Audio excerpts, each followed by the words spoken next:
I wish my life never prompted me to violence. If a situation is degraded into an all-out brawl, then I believe that all attending parties have failed. Forget achieving a positive result. At that point, survival is about the only victory possible. Diplomacy, economics, and policy all crumble in the face of open warfare. Sure, some people will cling to these things, convinced they are protecting their way of life. Yet this is a deception, a lie that one can profit off of fighting. The only victory in war goes to those who win, and those who get on the good side of the winner. I detest the bootlicking that follows a powerful military leader. Besides, death is a hefty price no matter what is gained. There are far better ways to fight an enemy or shape one's fortunes, and often the poor or unnoticed are the ones who suffer the most from the wars of nations. I have learned that the keys to victory fit into 3 distinct locks. First, knowledge is power. Secrets and whispers can be bought from the right ears, and in a world of subtlety and misdirection, knowing your opponent's mind is the single greatest weapon in an arsenal. I always find my sources, and I'm not afraid of doing my own listening. Next, a weapon should never be apparent, but hidden in plain sight. I was trained in the art of the knife, a messy, if effective tool. I prefer the quarterstaff or a cane. Many will overlook a stick of hardwood over a sword or a knife, yet in my hands I find the hardwood to be more than adequate in a pinch. I believe people should be like that. Effective, efficient, and unobtrusive. Subtlety is an art, and a deadly one at that. And finally, always have a bolt hole. All plans can fail, no matter how well crafted. From slumlords to emperors, the ones who last are the ones who always have a backup plan to their backup plan. A bolt hole or a getaway carriage. This is the greatest advantage to being a traveler, and might be the reason why we are so hard to kill. We all know there is a way out that practically no one can follow us through. Shardpools. Obviously you are aware of what I speak about, but I feel a need to clarify for my own thoughts. I still know so little beyond speculation. For instance, I know that I can use these Shardpools safely and with proper care, but could never explain how I do it, nor do I dare take another with me. The cognitive realm is a very dangerous place, and I do not know how many can survive the process of traveling there. Shardpools, as I like to call them, are more commonly known as perpendicularities. This is the realmatic term most often used to describe the strange phenomena that occurs within these pools. It is apparent that Shardpools are not lakes of water, but of raw shardic investiture in a liquid form. These pools are present on worlds where a shard resides and are a collection point for their power. Why these pools appear is beyond recorded history, and why they reside where they are physically is yet another enigma. Perpendicularities contain so much raw power that they tear a hole in the universe, the fabric that usually separates the 3 realms. The cognitive and physical realms bleed into one another, and I believe the spiritual realm is also broken into. I have not ever stepped into that realm, so I cannot be sure, but I am in no hurry. Without knowledge of what makes up the spiritual realm in great detail, I dare not risk it. Perhaps someday, but for now, I have a lot more to learn before I attempt such a journey. Shardpools are often caught up in the lore of the people or nation around them. Surprisingly, most cultures that I have discovered don't seem preoccupied with these strange wellsprings. I wonder if anyone ever notices the travelers like me climbing in and out of them from time to time. I try my best to avoid all contact when I emerge. Naturally, my lack of language will only hinder me.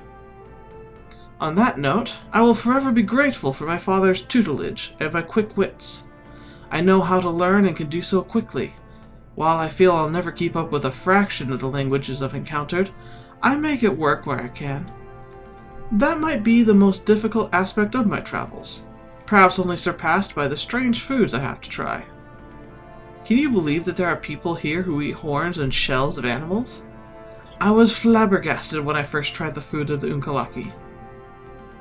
These pools seem, for the most part, to be locked into a location physically. We know that on Scadrial the Lord Ruler shaped the world, but upon reflection it seems that the civilizations were moved to the pools, rather than the pools themselves moving. However, this is only conjecture, and I highly doubt we could know for sure ourselves.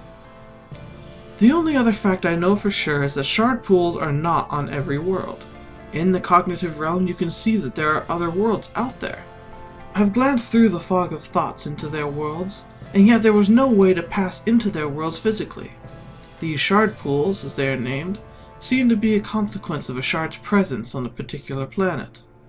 It makes me wonder how these other worlds became populated. Is there some form of travel that has been lost to time? Are there ways to reach out and escape our worlds in the physical realm? More importantly, I think, is this question. If all these worlds have people who are so similar, did they all come from some original home? Why did they have to leave? But I tread into obscure, more of my personal musings rather than theories based on observation. I just note how odd it is that while each planet has diverse cultures and histories, yet we are still so similar. Perhaps there is something to these thoughts. For now, I will continue to establish myself here. The current state of events on this continent is appalling. Normally, integrating myself is a lengthy process, but the current chaos in the nation of Yakaved has made assimilation almost unnecessary.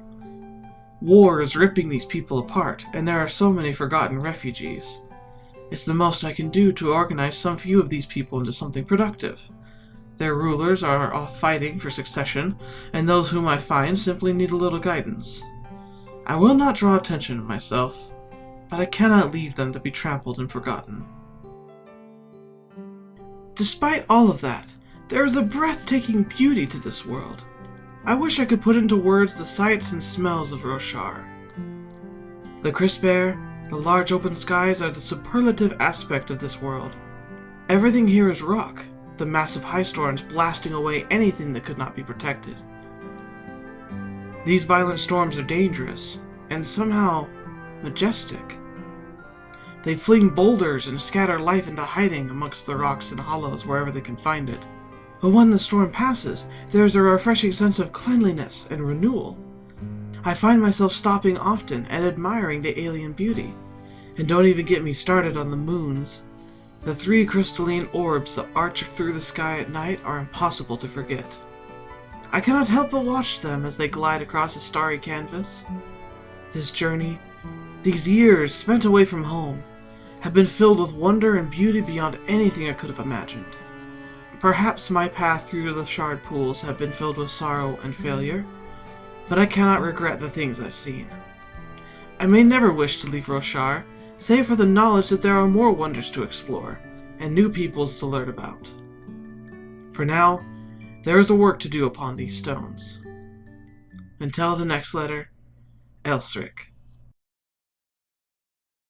How's it going, guys? Thank you for joining me once again for another episode of Letters from the Cosmere. As always, please say thank you to the wonderful artists who contributed to this episode. All the links are in the description, first thing you'll find. Please go to their websites, especially if you found one you really like. Check out the other stuff they've got. They've got tons of things there. And also, just keep in mind how amazing it is that they're willing to share this work with us, the work that took them hours to make, based on skill that probably took years to cultivate. So please make sure your voices are heard and let them know how much we appreciate what they do and their willingness to let us take part in it.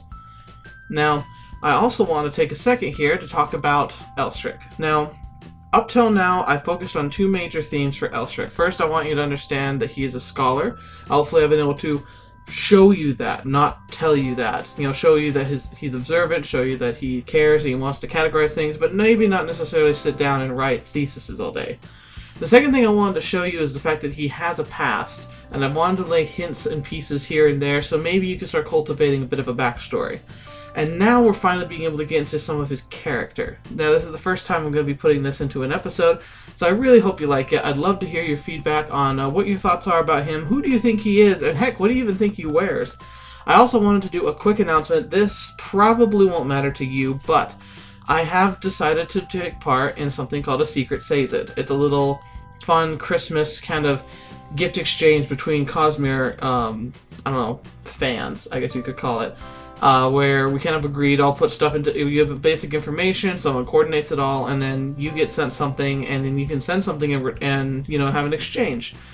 Now, I'm going to leave a link for that underneath the link of all the artists because for youth fans of this series, there is a small chance because I am participating and my submission is going to be a short story based about Elstric and some of his adventures. Now, it will be pretty short, and I am not a published professional author like Brandon Sanderson. However, I have done a few NaNoWriMos, and I've done a lot of writing since high school, so I think it'll be decent. Now, the other problem with this is that I don't have the time between now, as I'm starting the project, and when the project's going to be delivered, to formally get an editor.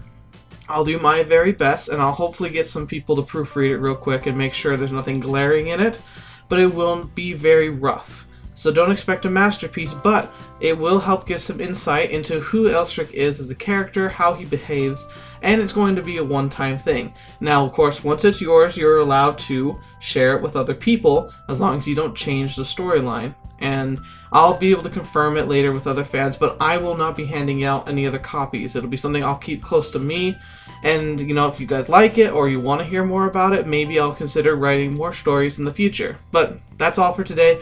Thank you so much for participating, and until the next time you see me or whatever you happen to watch next, I'll see you there.